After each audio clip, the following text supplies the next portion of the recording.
principais personagens são a Amélia, que é a rapariga, que ela é muito bonita, que ele sabe que toda a cidade desejava ela. O Amaro, que é o padre novo que vem à cidade. A senhora Janeira, que é a mãe de Amélia. E Dionísia, que era uma empregada. Tem o Cônego, que é o padre mestre do Amaro. E entre outros personagens, só que esses são os mais principais. Essa de Queiroz nasceu em 1845, em Portugal, filho do brasileiro José Maria e da portuguesa Carolina Augusta. Em 1861 ele entrou na faculdade. Em 1866 se formou em Direito. Ele exerceu a carreira de advocacia e jornalismo em Lisboa. Em 1873 ele ingressou na carreira política, mas continuou escrevendo. Em 1875 escreveu O Crime do Padre Amaro, que foi uma crítica à sociedade e ao clero. Ele escreveu O Primo Basílio, Mandarim, Relíquias. Em 1900 morreu. O livro O Crime do Padre Amaro começa contando a história de um padre que morava em Leia, no interior de Portugal. Ele era um padre que ninguém gostava e quando as pessoas iam confessionar, ele arrotava e xingava as moças que confessavam. E aí ele morreu. Aí começa a falar de Amaro, quando ele chega na cidade, e que ele era um moço muito bonito e jovem. Aí ele estava programado já para ficar na casa da senhora Janeira, porque ele queria um lugar muito barato e não precisava ser muito rico e tudo, uma coisa mais simples. Quando ele entra, ele vê a senhora Janeira, ele descreve uma moça alta, gorda, com os braços chuchudos, só que muito branco, cabelo preto e tudo. E vê também a Amélia, que é uma moça muito bonita e muito desejada pelos homens da cidade. Chamada de rapariga. Que ela é chamada de rapariga. Amaro e alguns amigos da cidade se reuniam todas as noites na casa da senhora Joaneira. E aí, quando eles ficavam lá, teve um dia que a Amélia, ela foi se deitar e aí Amaro ainda estava lá. E ela deixou a porta entreaberta.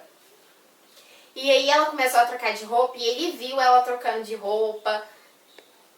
E desejava muito ela. Aí falava assim, nossa, como eu queria esse pescoço branco, como eu queria beijar, morder suas orelhinhas. E falava que ele queria muito o peito branco dela, tudo dela, queria ela. Amélia e Amaro vão visitar o sítio da família dela. E aí eles veem que a porteira tá fechada e eles têm que pular. Aí Amaro pula na frente, cai, e a Amélia cai em cima dele. Ele não perde a chance e beija o pescoço dela, ela sai correndo com medo ou vergonha, e logo em seguida Amaro começa a pensar em sair da casa dela. Tinha que sair mais rápido possível da casa dela, porque como é que ele veria o rosto dela todo dia? Aí pediu ao Cônego, o padre mestre dele, que arrumasse a casa. Uma casa um pouco distante delas, e porque não queria mais ficar lá. Aí ele arruma uma casa na Rua Souza, que eles contam que era uma rua muito triste, muito escura, e ele passa a morar lá. Depois de um tempo, ele fica um mês muito magro, muito triste. Aí ele trocou a missa que a Amélia ia por um outro padre, pra não poder se encontrar com ela. Aí Natália começa a investigar quem tinha escrito aquela crítica, defamando a imagem dos padres da cidade, até mesmo dele. E aí ele vai numa editora e descobre que, por um rascunho, ele descobre que a letra era de João Eduardo, noivo de Amélia. E aí ele vai e conta pra todo mundo, inclusive pra Amaro, que era João Eduardo que tinha escrito a crítica. Aí Amaro, já logo pensando em contar para a Amélia e tudo mais, contou para a Amélia. Aí vendo aquilo, João Eduardo ficou triste e saiu, parou de ir na casa. Aí numa missa de sábado, Amaro vê que Dona Joaneira e Amélia tá na missa. E aí ao final ele vai cumprimentá-las e a Dona Joaneira fala que ele é um ingrato porque ela ofereceu a casa dela para ele ficar por apenas 6 tostões, que era quase de graça e que ele não ia mais lá ver ela. E aí ele fala que ia hoje. Aí a Amélia não esconde e dá um sorriso disfarçado. Depois ela encontra com ele e fala que estava louca para que ele fosse lá. Que esperava muito ele lá. Aí ele foi e comentou todo mundo. Aí jantaram, aí no jogo de cartas, que ele não sabia jogar, a Amélia ficou como instrutora dele. Aí tipo, era mão junta, era cochicho no ouvido e tudo. João Eduardo vendo aquilo, não gostou muito. O noivo dela. João Eduardo, o noivo dela, vendo aquilo, não gostou muito. Aí depois de um tempo ele publica no jornal, numa coluna de jornal, que sobre os padres, só que não assina e não põe o nome dos padres. É, tipo, o que dá muito pra perceber lá é que ele fala de Amaro. Ele fala assim, os padres novos das cidades estão... como é que fala? Encantando? Estão seduzindo, encantando muitas jovens. Estão seduzindo as jovens moças que estão se deixando ser levadas. E publica isso. Aí depois de um tempo ele para de ir na casa dela de novo, porque senão a cidade ia pensar que era verdade, e que muita gente ia ficar olhando pra ele com o olho torto e tudo. Aí ele parou de ir um tempo pra lá. O Eduardo para de ir na casa de Amélia. Aí a Amélia, depois de um tempo, manda uma carta pra ele, falando que não queria mais casar com ele por causa daquela infamidade que ele cometeu. Aí, depois de um tempo, a Amélia andando na chuva, a Amélia e a Amaro estavam andando na cidade e começou a chover. Como estava próximo da casa dele de Amaro, ele fala assim, não, vamos entrar, vamos esconder da chuva, vamos esperar um pouco passar. Só que a Amélia falou que não queria, porque se alguém visse isso, aquilo ia achar muito, muito, muito ruim, ia estragar a imagem do padre. Aí só que o Amaro conseguiu convencer ela. Aí ela foi, só que ficou apenas na garagem. Aí depois de um tempo, ela saindo já, passa uma empregada, que é a Dionísia. E fala com ela assim, pode vir, tá tudo limpo. E nisso ela já passa a ser uma aliada. Aí depois de um tempo, ele indo na igreja, ele encontrou com a Dionísia, que falou com ele que tinha um lugar pra ele e a Amélia se encontrar 2 vezes por semana. Aí ela falou que era a casa de um sineiro, que era só ele conversar com ele, que ele podia ir lá. Foi conversar com o sineiro assim que a missa acabou e falou com ele assim que precisava ele e a menina Amélia que tivesse um lugar, pelo menos com uma mesa e 2 cadeiras, para que ele pudesse ensinar a palavra de Deus para ela, que ela estava querendo virar freira. Só que era mentira, era uma desculpa para eles poderem se encontrar. Só que como é que a Amélia ia sair de casa sem que a mãe dela não notasse que ela estava saindo sempre? Ele arrumou desculpa que ela tinha que ensinar a filha do sineiro, que era paraplégica, a ler. Aí falou isso lá na casa, todos aceitaram que seria como um perdão para Deus, por causa do casamento dela. Aí ele fala assim que a mãe dela concorda com tudo e ela podia ir. Aí a Amélia vai ensinar a paraplégica, Totó, só que no começo ela não aceita, ela tampa a cabeça, ela não lê as coisas, e aí vai ficar muito difícil. Mas até que a Amélia consegue fazer com que ela queira aprender.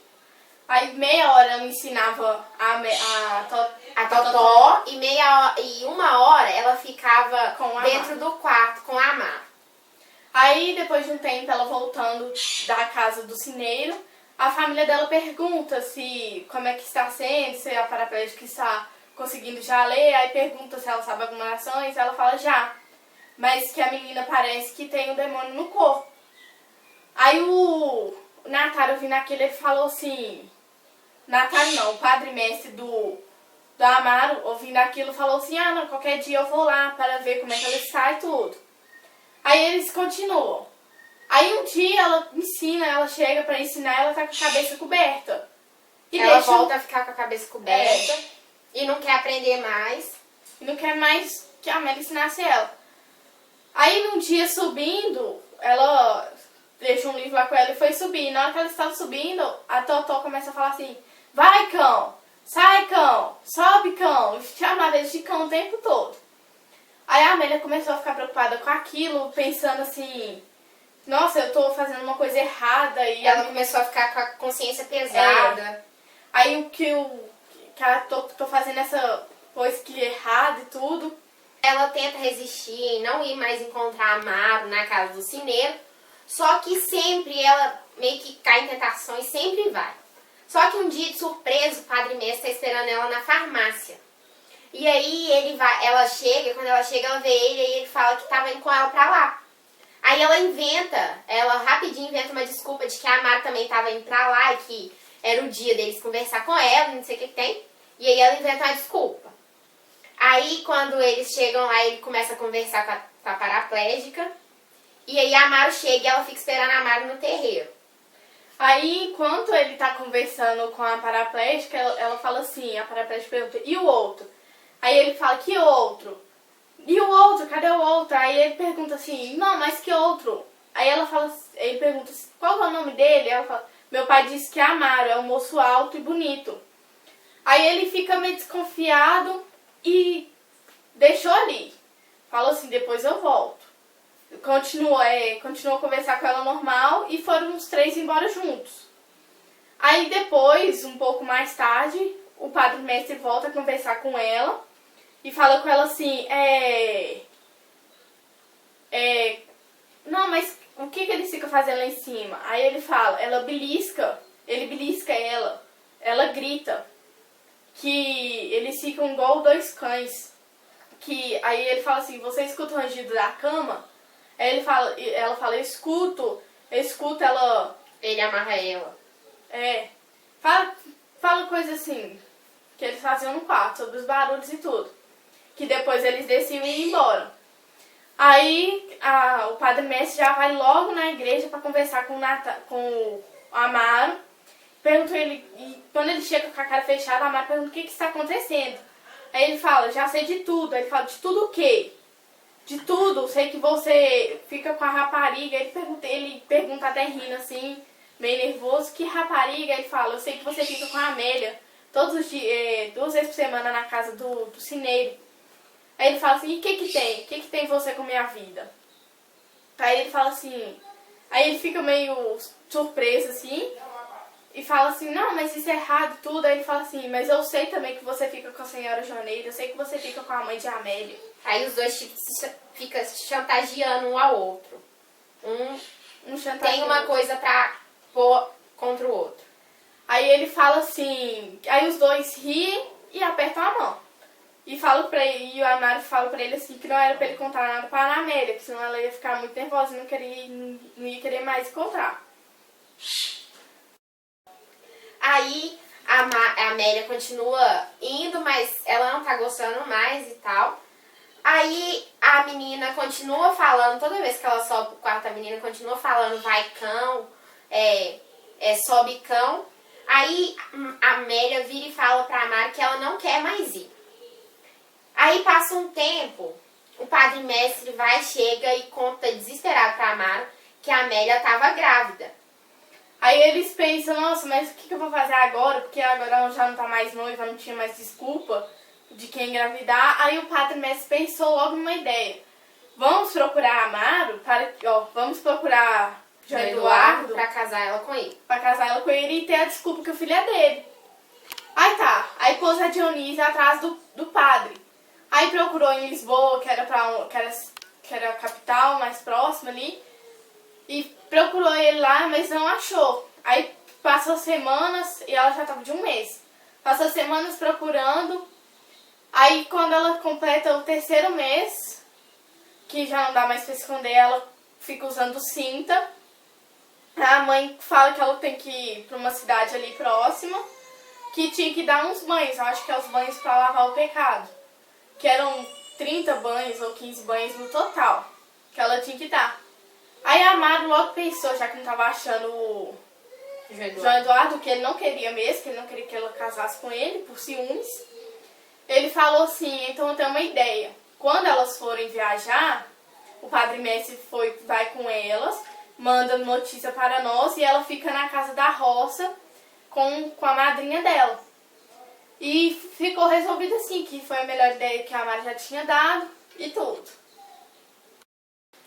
Aí a Amália vai com sua madrinha para sua casa na roça, que não sabia, a sua madrinha não sabia que ela estava grávida de Amaro, achava que era de um outro homem. Aí depois de 5 meses, Dionísia fala que viu João Eduardo, fala que descobriu que João Eduardo estava no Brasil, mas que já havia voltado. E Amaro logo pensa que ele não podia ver ela mais, né? E que não era pra Ele vai correndo avisar ela que não era pra ela ficar na janela, se mostrando muito. Porque ele não podia ver ela mais. Nesse contratempo, ela começa a confessar com o outro padre, que ele já era mais o Senhor. Começa a confessar a ele, aí conta pra ele tudo que ela cometeu. Aí ele fala assim com ela, que não há nenhum pecado que Deus perdoe. E depois de um tempo, aí a Mara vai visitar ela, porque a tia dela já estava reclamando. Aí ele vai pra beijar ela, assim, os dois no terreiro já, ela vai pra beijar ela, ela fala assim que não queria mais. Aí ele voltou pra casa meio triste e pensou assim, não, se eu for lá... Se ele continuasse forçando, se ele continuasse indo lá ver ela ia acabar cedendo e que os dois iam voltar a ter alguma coisa. Só que aí ela não cede. Ela continua indo firme lá no confessamento com o outro padre e tudo. Aí ela, quase ganhando já, ela fala assim, mas eu não tenho nem roupa, não havia nem acabado de bordar o enxoval que eu tinha feito. Aí ela preocupada que a Mari não dava notícias e nada. Aí depois de um tempo ela manda uma carta, que ela não queria mais contato com ele, só que ela manda uma carta falando assim que ela precisava do enxoval e tudo.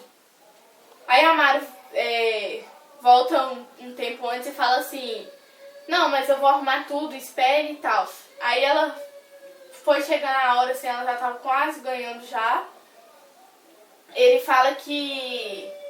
Aí chega um berço, ela manda o dinheiro com a Dionísia pra ela comprar um berço e as roupas. Aí a Dionísia já pergunta pra ele assim, e aonde vai criar o fruto? Aonde que o fruto vai ser criado? Aí ele perguntou, você conhece alguma... umas mulheres que ficam com os filhos até eles crescerem. Aí ela falou assim, que conhecia uma, só que ela já não estava mais na cidade. Uma outra que era uma boa moça, que tal, e a outra que era tecedeira de anjo, ela chamava tecedeira de anjo. Porque todos os filhos que iam para a mão dela morriam. E quando a criança morre, ela vira anjo.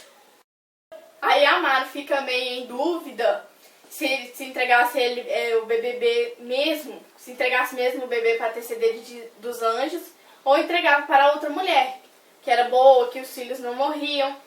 Aí ele pensou, não, vou entregar para a tecedeira dos anjos, que já é melhor. E antes disso, o Dias, que é um colega dele, vai lá e avisa ele que em Lisboa já estava correndo um boato que tinha uma coisa muito alta daqui dessa cidadezinha. Aí ele resolve, deve ser de mim. Então já entrega pra tecedeira e ele morre e tudo. Aí ele combinou com a Dionísia. Não, ele combinou com a tecedeira de encontrar eles na porta da casa, ele pegava a criança e passava pra ela para levar. Aí Dionísia leva a criança pra Amara e a Amara vai levar a criança pra tecedeira dos anjos. Aí ele entrega a criança pra tecedeira dos anjos, mas antes dele entregar, ele sente um amor maior e fala que quer o filho dele vivo. Aí a tecedeira dos anjos leva o filho dele e quando ele volta pra Amélia, ele volta pra Leila. Isso. Aí a Amélia, ela teve convulsão, o médico tentou salvar ela, só que ela morre. E aí ele quer o filho dele de volta, e ele vai na casa da Tecedeira dos Anjos procurar o filho dele. Ele quer o filho dele pra deixar com a outra moça para que ele fique vivo. Aí ele vai na casa da Tecedeira dos Anjos buscar o filho dele, e aí ele chega lá e ela não tá em casa. Ele não escuta nenhum choro, nem nada, então ele pensa que ela pode ter levado a criança com ela. Só que aí ele descobre que a criança tá morta. Quando ela chega e conta pra ele que a criança morreu, que ela tinha ficado roxa, muito roxa e sem ar e morreu. Aí ele volta pra Leiria assim, muito perturbado e começa a falar pra todo mundo que a irmã dele havia morrido. Também lá, só que lá em Lisboa. Que ele precisava ir pra lá e tudo. E nisso contando, ele foi conversando com o povo no meio caminho e foi embora. Aí depois conta de um protesto que estava tendo na porta da igreja. Estava tendo em Lisboa. Que a Amaro vai e chega. Que vê o cônego e pergunta pra ele o que estava acontecendo. Se a senhora Joneide estava boa, pede notícias. Aí ele conta tudo, aí vem um amigo dele sem conversar. Nossa, que a Europa tem inveja de nós, que era quem estava protestando, era da Europa, tem inveja de nós, de como os padres são, como eles são tipo os prefeitos de hoje, eles que mandavam na cidade. Que lá não é assim, eles têm inveja. Continua andando e falando assim que a sociedade hoje está muito mudada e tudo. E a Amaro que fica vivendo com esse peso na consciência a vida dele toda.